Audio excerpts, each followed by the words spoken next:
Alors, bon dimanche à tous et à toutes, famille Oasis, et à tous ceux qui nous suivent vraiment via les réseaux sociaux. Je suis vraiment content de pouvoir être avec vous ce matin.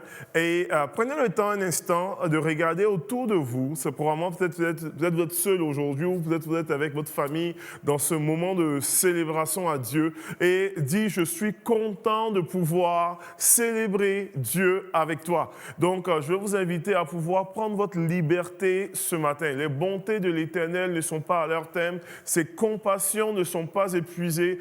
Elles se renouvellent chaque matin envers nous. Et la bonté de Dieu est renouvelée encore ce matin. Et nous pouvons célébrer Dieu avec joie. La joie fait partie des attributs de Dieu. Christ est notre joie. Qu'on puisse célébrer Dieu avec simplicité, avec joie et en répandant notre cœur devant lui. Et on se revoit tout à l'heure. Je vous laisse avec Mathieu qui va nous conduire dans un temps de louange.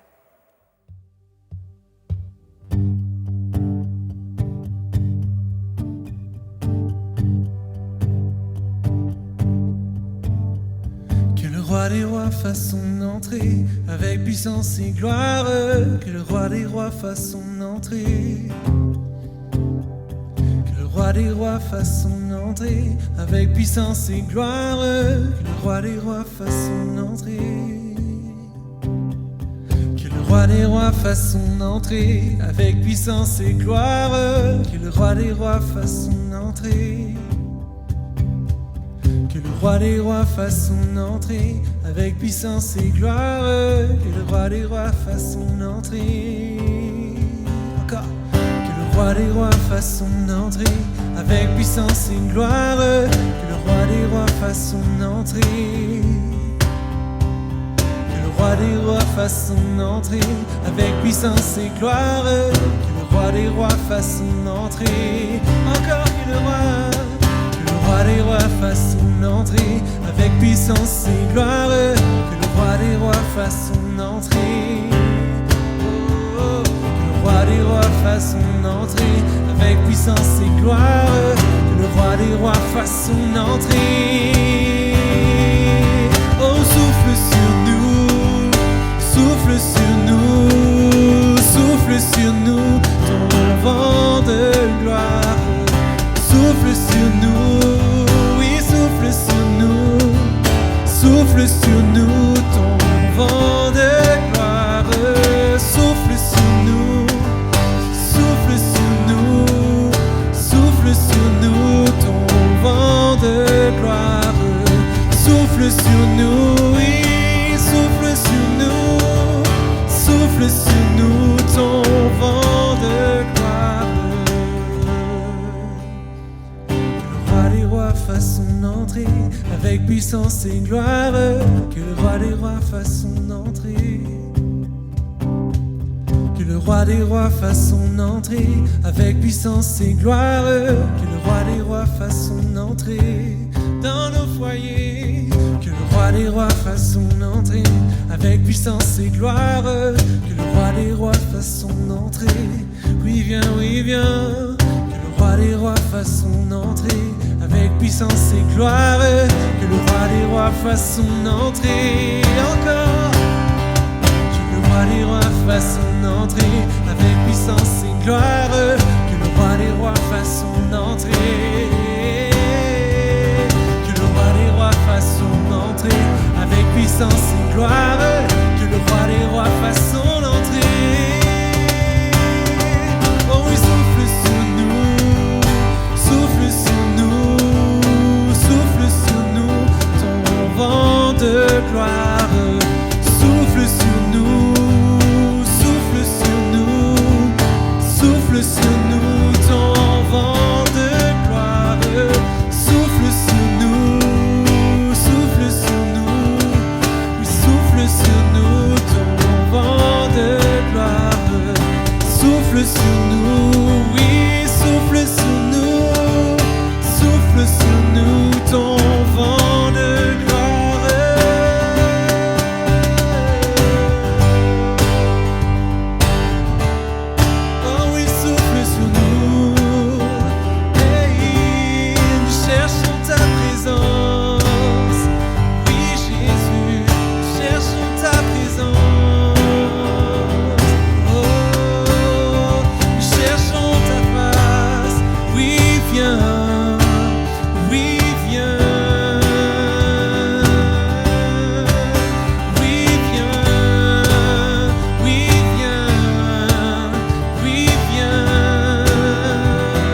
Nous avons soif de toi.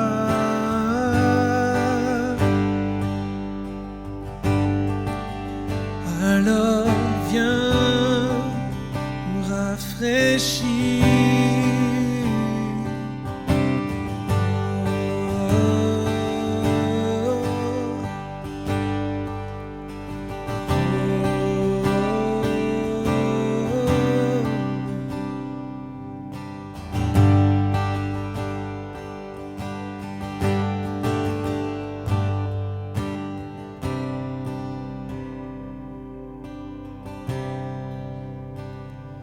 Mon âme a soif de toi, mon Dieu, mon Père, mon roi, mon être entier soupire après toi.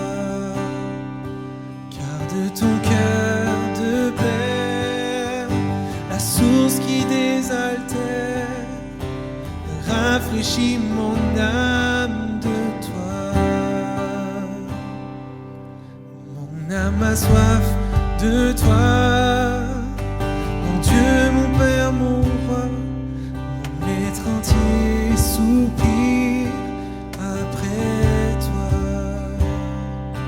Car de ton cœur de Père, la source qui désaltère, rafraîchit mon âme de toi.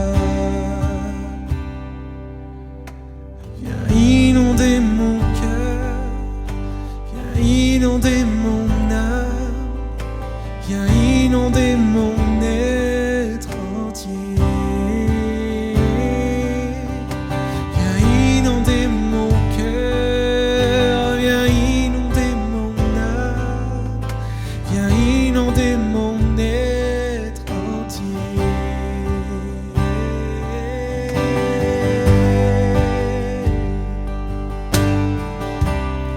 Oh, viens inonder mon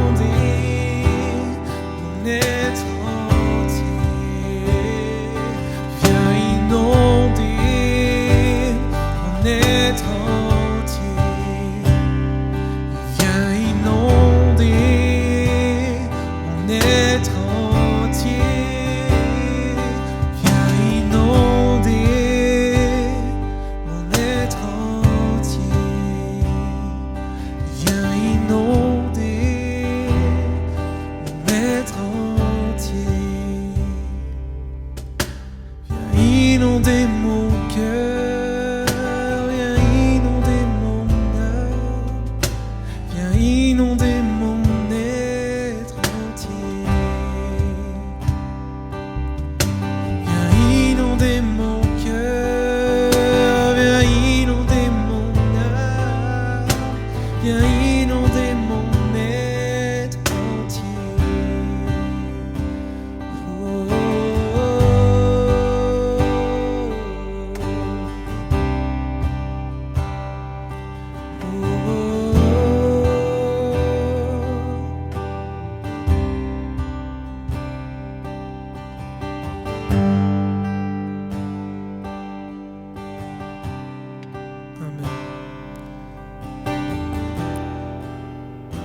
J'aimerais ça qu'on prenne quelques instants dans la présence de Dieu, qu'on reste les yeux fermés. Vous pouvez mettre les mains devant vous. Mettez-vous à l'aise ce matin. Mettez-vous à l'aise pendant ce temps de louange, ce temps où on chante et on loue le Seigneur ensemble. Et qu'on prenne ce temps de présenter nos cœurs assoiffés à Dieu. Qu'on puisse faire ce geste symbolique de présenter nos cœurs à Dieu. On est dans sa présence. Le Saint-Esprit nous entoure présentement. Il est avec chacun de nous. Qu'on puisse lui présenter nos cœurs assoiffés de sa présence. Et laisser Dieu, comme un bon jardinier, arroser nos cœurs. Arroser nos cœurs. Et ce qui est vraiment incroyable avec lui, c'est qu'il sait ce qu'on a besoin. Il sait de quoi notre cœur a besoin. Pour certains, peut-être à des cœurs asséchés d'amour. Alors je prie, Seigneur, que pour tous les cœurs qui ont besoin d'amour, Seigneur, que tu déverses ton amour, que tu déverses ton amour, Seigneur, sur tous les cœurs.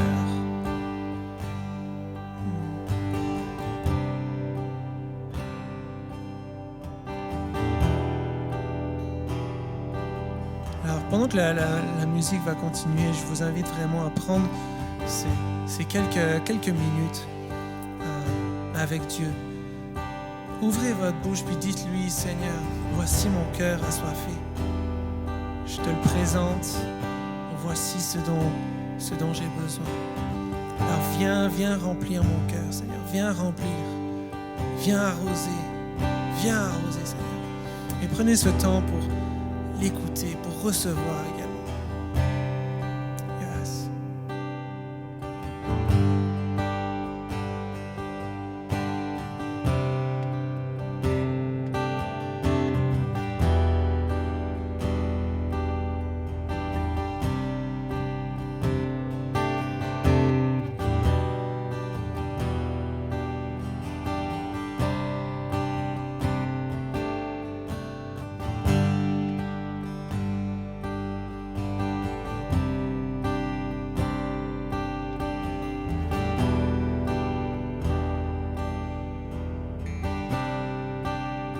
Merci Seigneur parce que tu arroses ce matin. Tu nous arroses Seigneur de ton esprit, de ton amour, Seigneur, de tout ce qu'on a besoin. Seigneur, tu nous arroses. Yes, tu nous arroses. Alors continue d'agir Seigneur ce matin. Continue d'agir alors qu'on t'ouvre nos cœurs, alors qu'on t'ouvre nos êtres entiers Seigneur, alors qu'on t'ouvre toutes les portes de notre cœur, Seigneur. Viens te déverser en nous, viens agir en nous.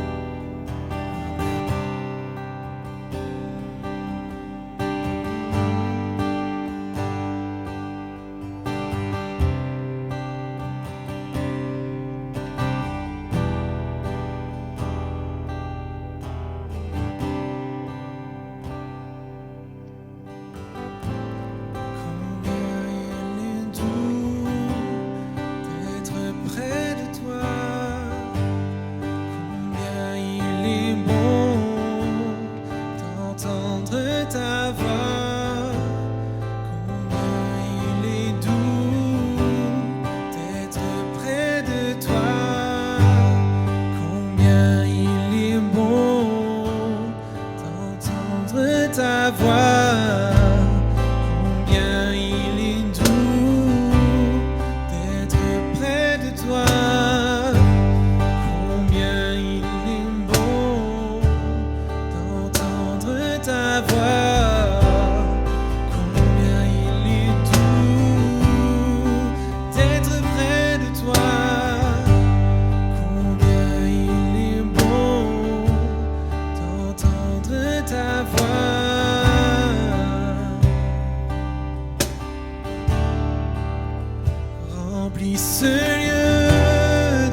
Remplis mon cœur de ton amour.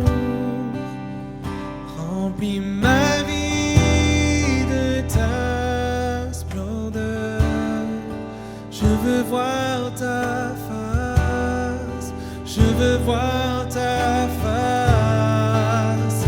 Remplis ce lieu de ta présence.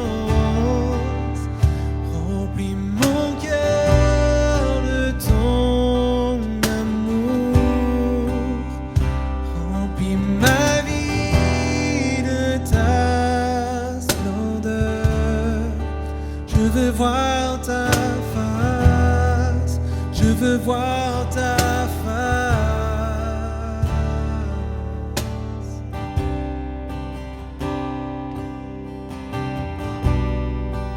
Père, il est tellement bon d'être dans ta présence. Il est tellement bon de pouvoir te louer, t'adorer.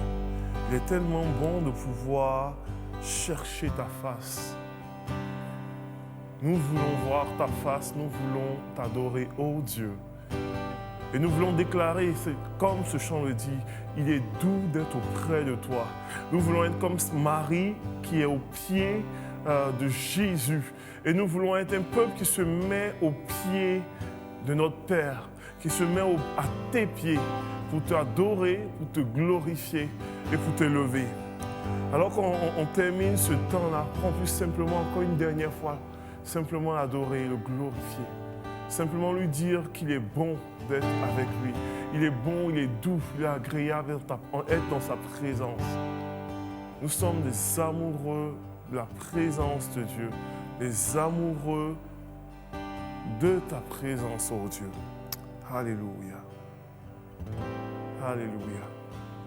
C'est tellement bon de pouvoir louer le Seigneur comme cela. C'est tellement bon de pouvoir adorer Dieu, de pouvoir s'arrêter, de considérer ce qu'il fait, de considérer son amour, considérer ses bontés, ses bienfaits envers nous, de pouvoir simplement le célébrer et l'adorer et de pouvoir le louer comme cela. Et ce qui est tellement merveilleux dans cela, c'est que même si nous sommes à distance, l'Esprit de Dieu, lui, n'est pas à distance de nous.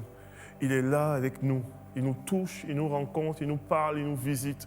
Il vient nous rejoindre là où est-ce que nous sommes présentement. Et vous pouvez tout simplement prendre le temps de pouvoir juste, si vous avez été béni aussi, de pouvoir juste partager cela. On veut célébrer ce que Dieu fait. On veut célébrer. Si Dieu a répondu à des prières aussi spécifiques, n'hésitez pas à commenter cela, à nous présenter cela, à nous partager cela, de partager les grâces de Dieu, la bénédiction de Dieu. On veut laisser la place aussi au témoignage pour qu'on puisse célébrer ce que Dieu fait et continue de faire dans nos vies. Donc, j'aimerais alors qu'on passe à une autre étape de notre culte ce matin, juste vous encourager à continuer à être fidèle dans votre adoration à travers les finances, à continuer. Il y a différentes façons de donner en allant sur Internet, sur le site de l'Église Oasis. Merci pour votre fidélité, merci aussi pour ce que de continuer à pouvoir avancer comme cela. J'aimerais prendre quelques instants pour vous donner quelques annonces avant de passer à la prédication ce matin. Et j'aimerais juste vous mentionner que nous sommes dans une série de messages qui s'intitule « Introspection ». Et on a commencé il y a quelques semaines, et je crois réellement que le Seigneur vraiment va nous parler, nous interpeller à travers ces questions-là. C'est 7 questions, en fait. Dans le fond, c'est 7 questions qui sont posées, qui sont un peu inspirées de questions tirées de la Bible, où est-ce que Jésus a posé des questions à des personnes, ou Dieu qui parle à ses enfants, à des héros de la foi, et qui amène des questions d'introspection qui sont pertinent pour nous encore aujourd'hui en 2022 et qui pour nous en fait éveille une réflexion pour qu'on puisse progresser, grandir en maturité en tant que croyant. Et alors qu'on va vraiment explorer les questions, on va explorer les différents messages, je prie et je crois que Dieu va nous parler, nous interpeller. Donc nous sommes dans cette série-là et on va continuer un petit peu ce matin. Et la semaine prochaine aussi, c'est moi qui aura le privilège d'apporter une prédication. On va être encore en ligne, on a pris la décision, mais je vais vous parler ça un peu plus tard. On va être encore en ligne la semaine prochaine, donc dans toujours la série Introspection. Autre annonce aussi, la semaine d'après le 27, ça va être Sandrine Bélanger qui va apporter le message ici. On va être béni de pouvoir la recevoir et à ne pas manquer. Donc, on continue toujours dans les rassemblements, dans nos réunions en commun. Donc, la prochaine rencontre commune, c'est plus tard, c'est beaucoup plus tard, ça va être le 13 mars. Donc, vous pouvez le mettre aussi dans votre agenda, la rencontre commune avec l'Église Connexion. Donc, je voulais vous partager un petit peu, prendre quelques instants pour vous partager comme annonce. Vous voyez qu'il y a beaucoup de choses qui bougent énormément avec les mesures sanitaires, avec les choses qui s'en viennent, etc., tout ça. Et une des choses qu'on a considéré, on a réfléchi, c'était que durant le mois de février, on puisse vraiment rester, bien, même si techniquement, nous pouvons avoir des rencontres en présentiel parce que les lieux de culte sont considérés ouverts avec passeport vaccinal. On a pris la résolution de pouvoir, durant le mois de février, quand même, laisser le mois s'écouler et comme cela, en maintenant les rencontres seulement en ligne, donc via YouTube comme cela ou par Zoom. Je sais qu'il y a des démarches qui ont été faites pour votre information au niveau aussi du district, en collaboration avec le réseau des églises évangéliques du Québec et qui siège sur la table interreligieuse du Québec, etc. Tout ça auprès de la santé publique, auprès du ministère de la Santé pour exprimer un petit peu le caractère essentiel, un petit peu des lieux de culte, des églises, et surtout qui nous concerne à nous.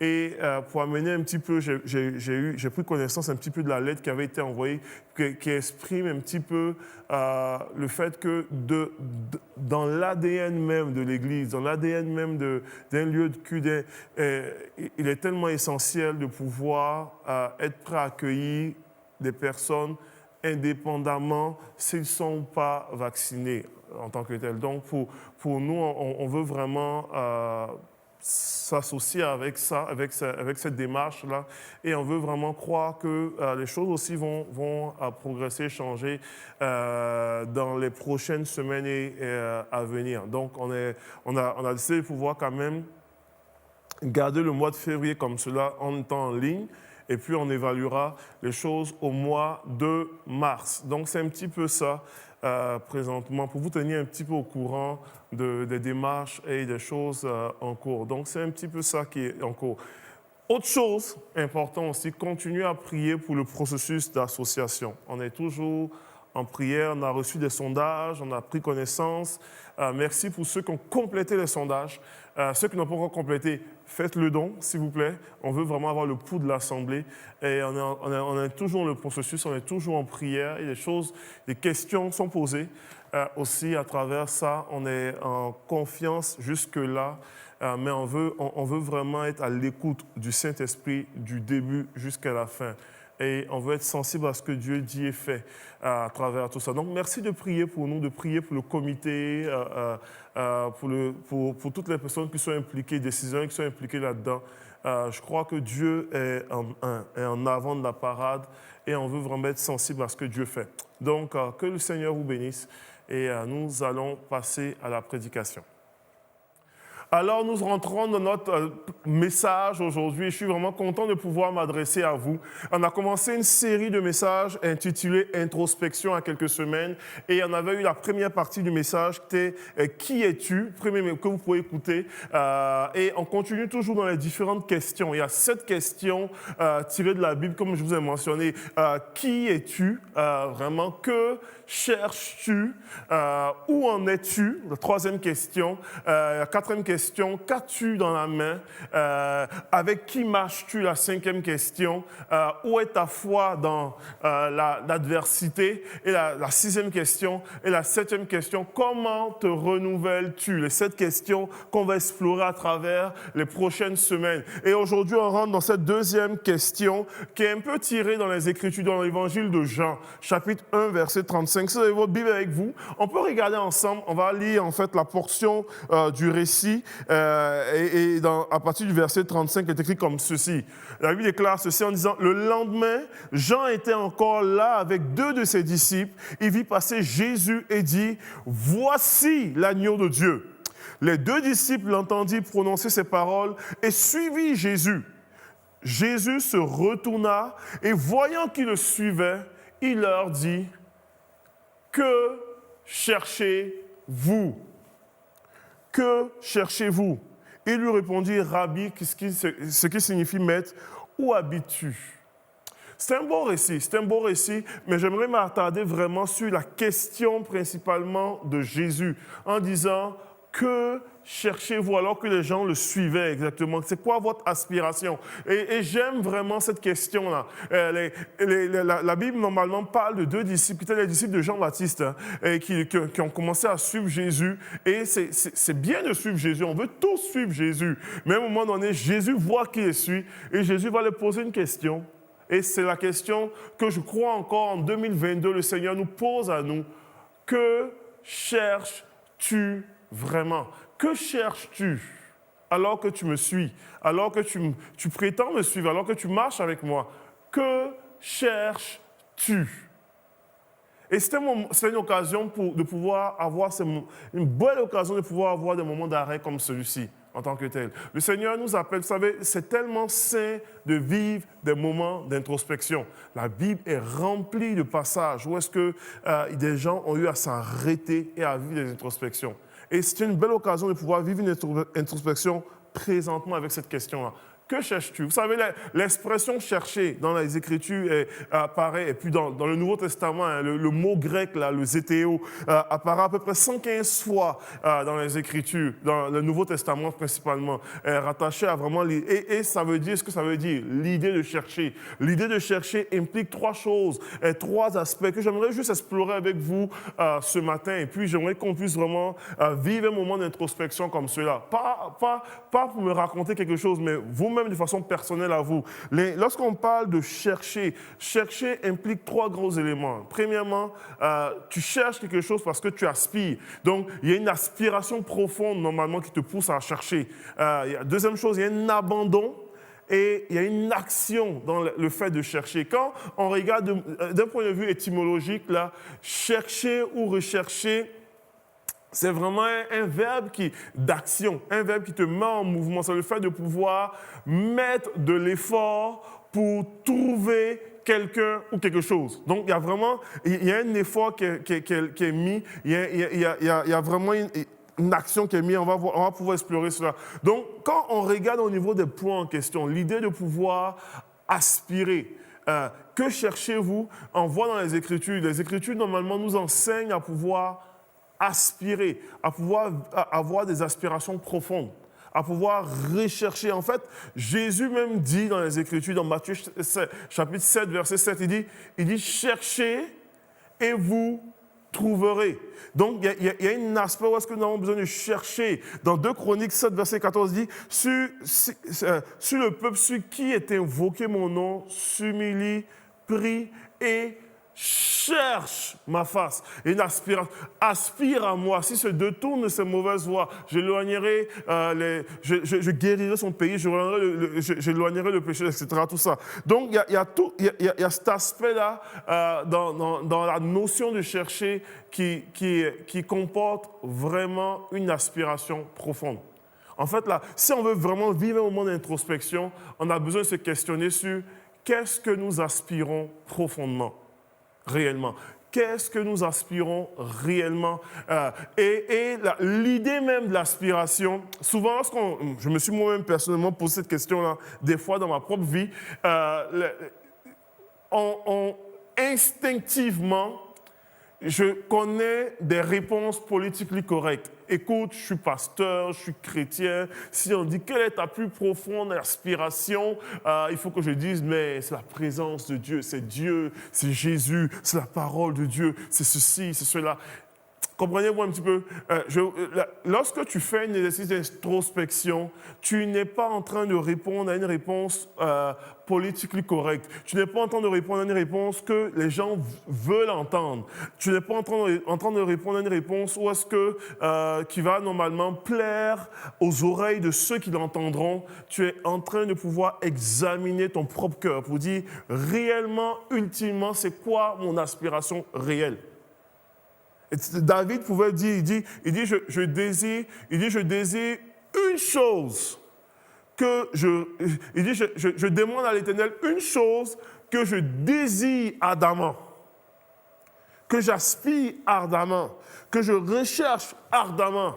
Je voudrais tous les jours de ma vie habiter dans la maison. Il a exprimé son cœur comme cela. Mais posons-nous la question honnêtement, en étant brutalement francs envers nous-mêmes. C'est quoi nos aspirations profondes?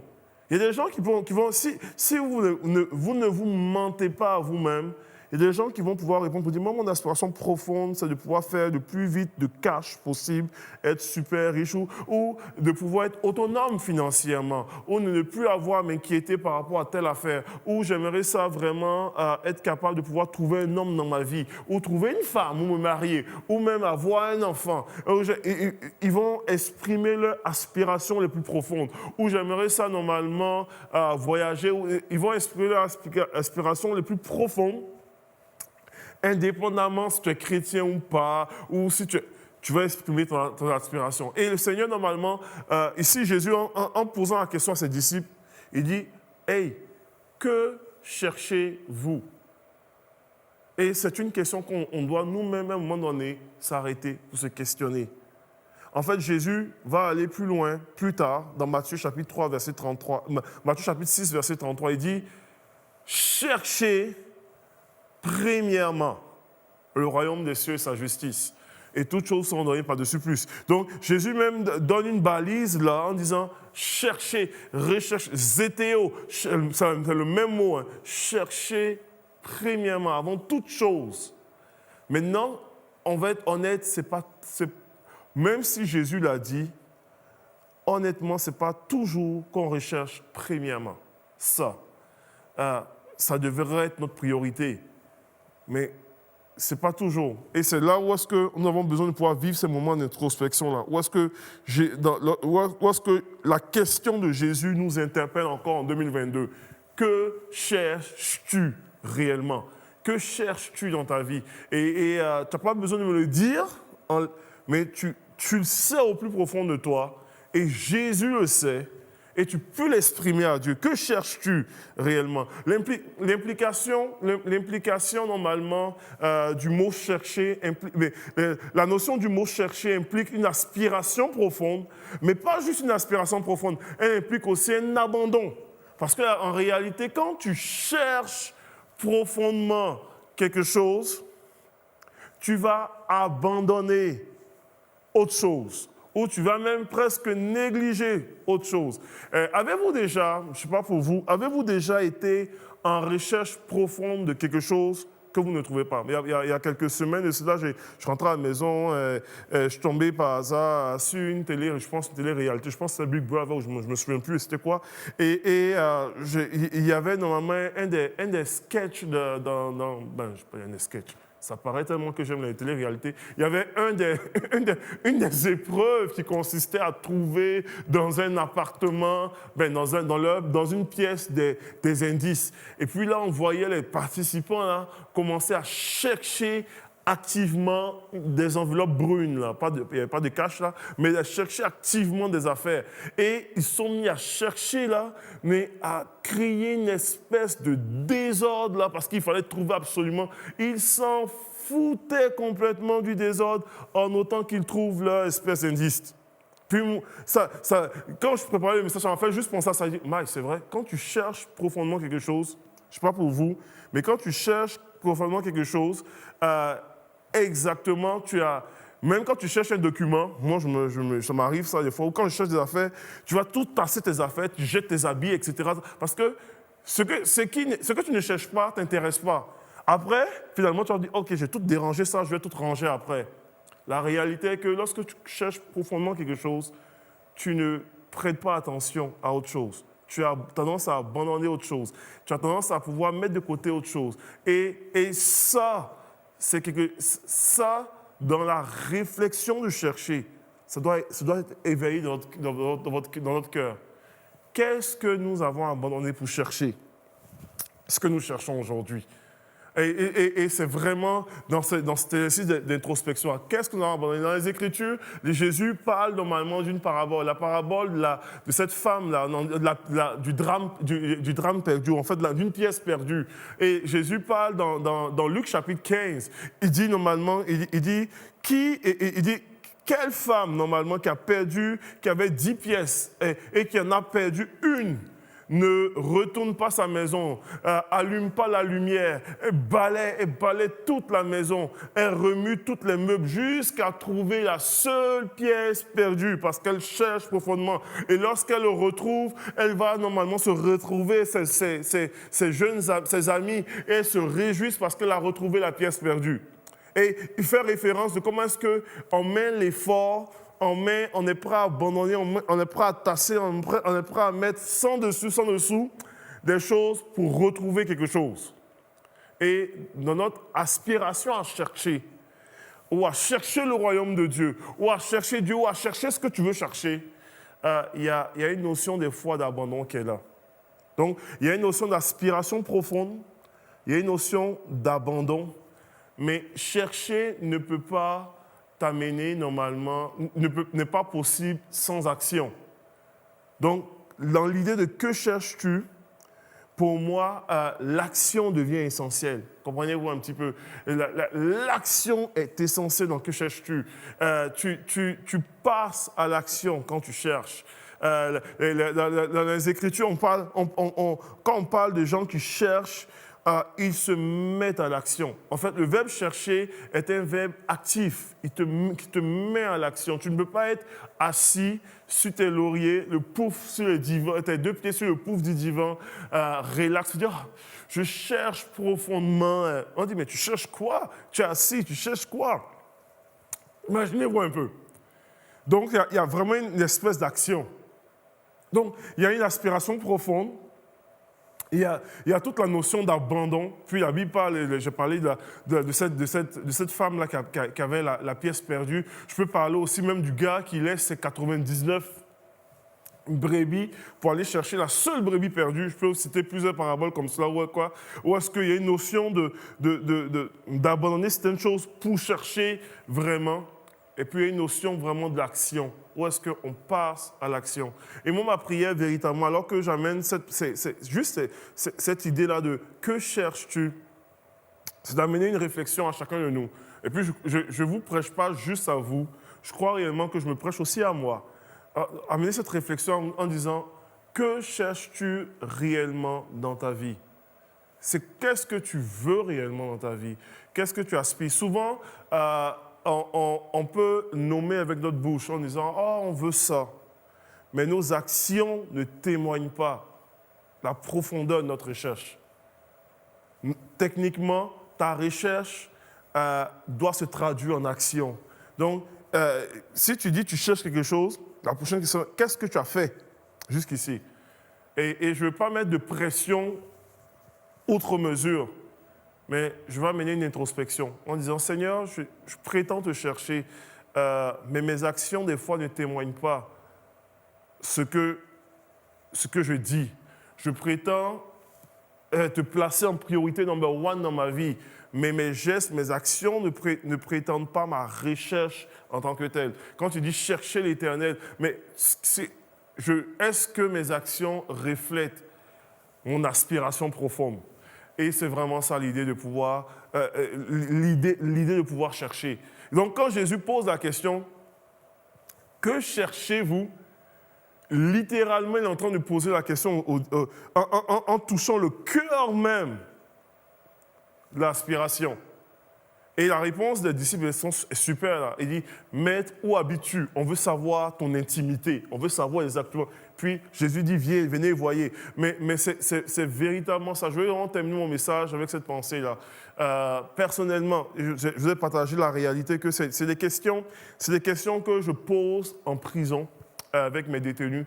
Et j'ai eu droit, pour moi, c'est une des plus belles questions auxquelles j'ai eu des belles réponses aussi. Quand j'ai posé les questions, en général, quand j'ai posé ces questions à les chrétiens ont souvent répondu les réponses les plus politiquement correctes. C'est-à-dire que, ce que je cherche, je veux vraiment expérimenter ça. Et puis, j'ai rien contre ça, c'est merveilleux. Mes plus belles réponses ont été, honnêtement, je vais être très honnête avec vous, ont été en prison, auprès de personnes qui ne sont pas habitués à la culture chrétienne, qui ne sont pas habitués à... Et ils ont répondu de leur cru, littéralement, en disant, hey, honnêtement, que cherches-tu? Puis, j'ai eu toutes sortes de réponses là.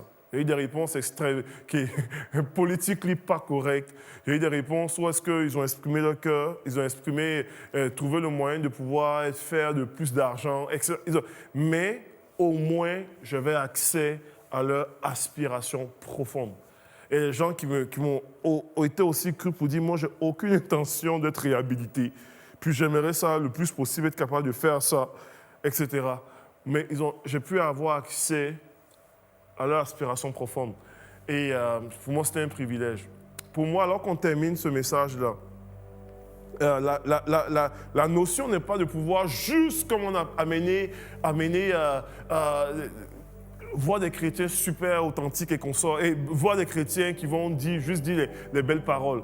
Ma prière est que vraiment on puisse s'arrêter devant Dieu et puis on puisse vraiment être le plus authentique possible par rapport à nos aspirations les plus profondes et que véritablement ces aspirations-là nous amènent à un abandon dans plusieurs... Parce que si tu aspires à des choses que tu ne pourras pas continuer avec, tu vas devoir mettre de côté. Et cet abandon-là va t'amener aussi à passer à l'action pour être cohérent avec ton aspiration.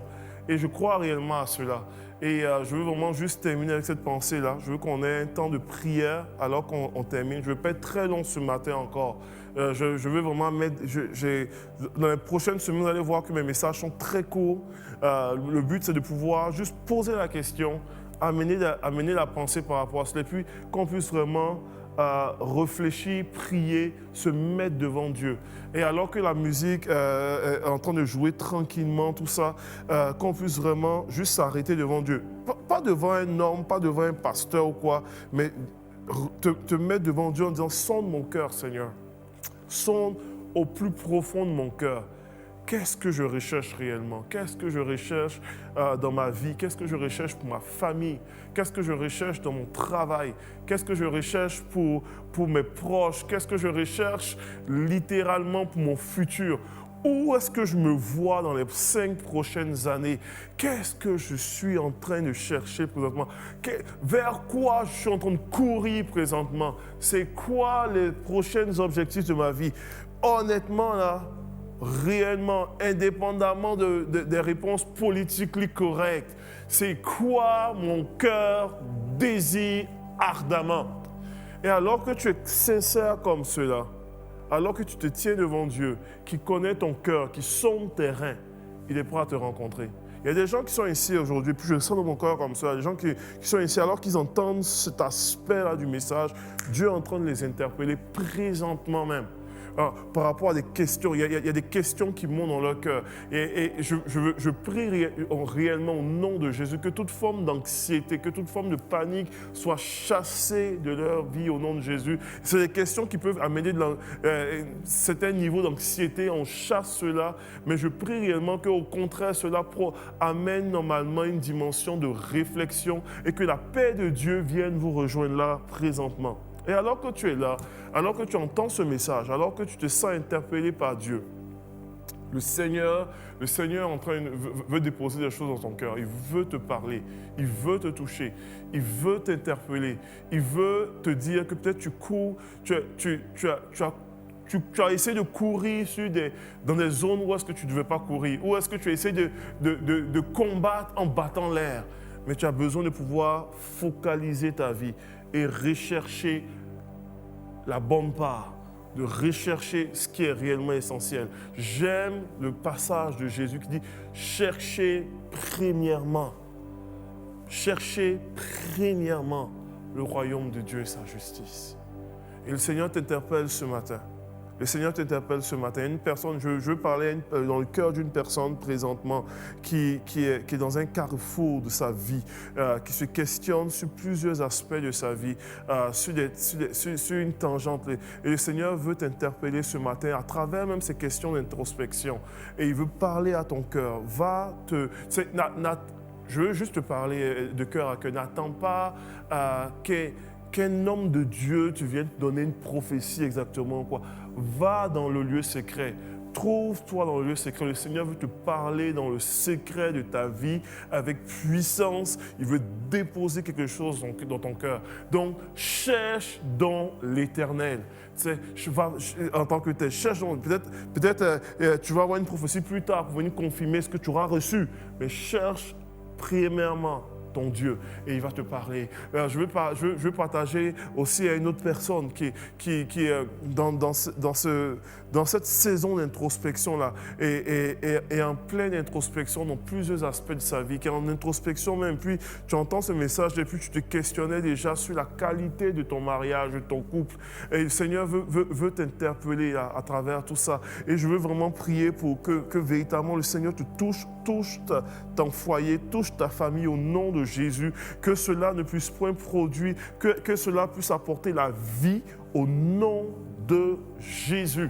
Que la grâce de Dieu soit sur ta vie et qu'il y ait vraiment, que le Seigneur vienne diriger à travers ça et donne sagesse dans toutes choses en tant que tel. Et je vais vous encourager à pouvoir avoir ce moment d'introspection sur le que cherchez-vous, que cherches-tu réellement? Et je crois réellement qu'il y a une prochaine étape de maturité dans laquelle le Seigneur veut nous amener en tant qu'Église, en tant qu'individu, en tant que croyant. On a commencé avec qui es-tu pour pouvoir identifier l'identité. Mais que cherches-tu? Qu'est-ce que tu veux en tant que tel? Qu'est-ce que tu veux réellement? Je vais terminer, puis je vais laisser l'occasion de pouvoir, je vais avoir l'occasion de pouvoir prier avec vous.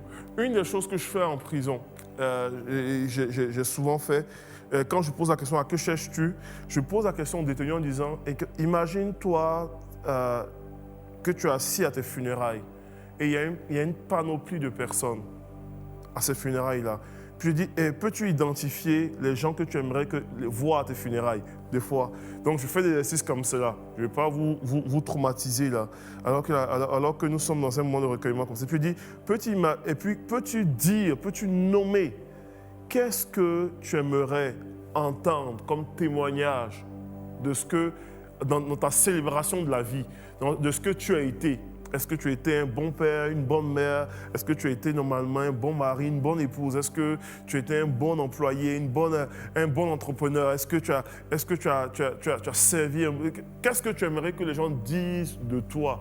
Et commence à écrire. Puis je vais vous encourager à faire cet exercice-là. C'est prendre une feuille ou votre ordinateur, puis commencer à écrire qu'est-ce que vous aimeriez que les gens disent de vous au soir de votre vie, alors qu'on va célébrer votre vie sur cette terre. Puis je dis, quand je demande aux gens de faire ça, je dis, ça là, tu es en train d'écrire ce que tu cherches. Puis, et je dis, ce que tu cherches, la prochaine étape va être, qu'est-ce que je choisis de faire maintenant pour atteindre ça? Comment est-ce que je vis ma vie aujourd'hui? Comment est-ce que je choisis de passer à l'action afin qu'au soir de ma vie, on puisse dire ça de moi? Donc, vraiment prendre l'exercice, prenez l'occasion, alors que nous sommes ici comme ceux-là, de pouvoir faire cet exercice-là. Et puis, je veux vraiment avoir l'occasion de prier pour vous. J'ai donné quelques paroles à des personnes. S'il y a des gens qui sont interpellés, qui aimeraient ça, qui ont besoin de prière, alors qu'on termine l'activité, la réunion, il y aura le lien Zoom qui va être là. Vous pouvez venir, on va vraiment avoir un temps de prière, on va prier pour vous. Dans le nom de Jésus.